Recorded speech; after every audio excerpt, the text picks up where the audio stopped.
Hello everyone, welcome back to my channel. সকলে কেমন আছো? আশা করি খুব ভালো আছো, আর আমিও কিন্তু ভালোই আছি। তো আজকে আমরা যেতে চলেছি একটা কালী পুজো বাড়িতে। তার জন্য দেখো এদিকে আমি চলে এসেছি রেডি হওয়ার জন্য। আর বাইরে যা ঠান্ডা পড়েছে, সোয়েটার ছাড়া তো বেরোনোই মুশকিল।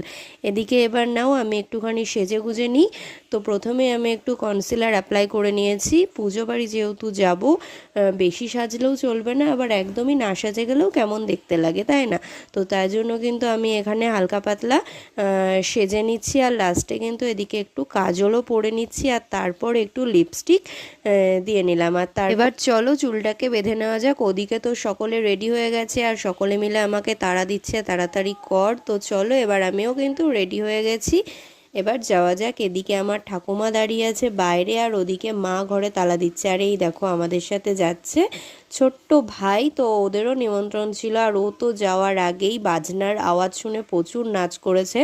সেদিন সকাল থেকে সারা দিন ধরে ও শুধু নেচেই গেছে। তো তারপরেও নাচ দেখতে দেখতে আমরা চলে এসেছি পুজো বাড়িতে। তো এইটা যেহেতু আমাদের একদমই বাড়ির পাশেই ছিল, তারপরে তো একটু পুজো দেখে আমরা চলে এসেছি খাওয়ার প্যান্ডেলে। আর এখানে এসে দেখছি আমার ভাই অলরেডি খেতে শুরু করে দিয়েছে, তাই হালকা করে ওর ভিডিওটাও নিয়ে নিলাম, পরে দেখলে আমাকে বলবে। যাই হোক, তারপরে আমরা এদিকে খেতে বসেছি, আমি, আমার মা, ঠাম্মা, আর ওটা হচ্ছে আমার ছোদ্দা।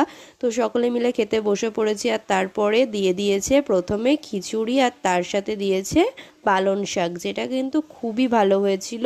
আর তারপরে খিচুড়ি শেষ করতে না করতে চলে এসেছে ফ্রাইড রাইস, আর তার সাথে আলুর দম। এই দুটোও কিন্তু আমার ভীষণ ভালো লেগেছিল। লাস্টে ছিল পায়েস। তো আজকের মতন এটুকুই। ভিডিওটা কেমন লাগলো জানিও, ভালো লাগলে চ্যানেলটাকে সাবস্ক্রাইব করে দিও। বাই।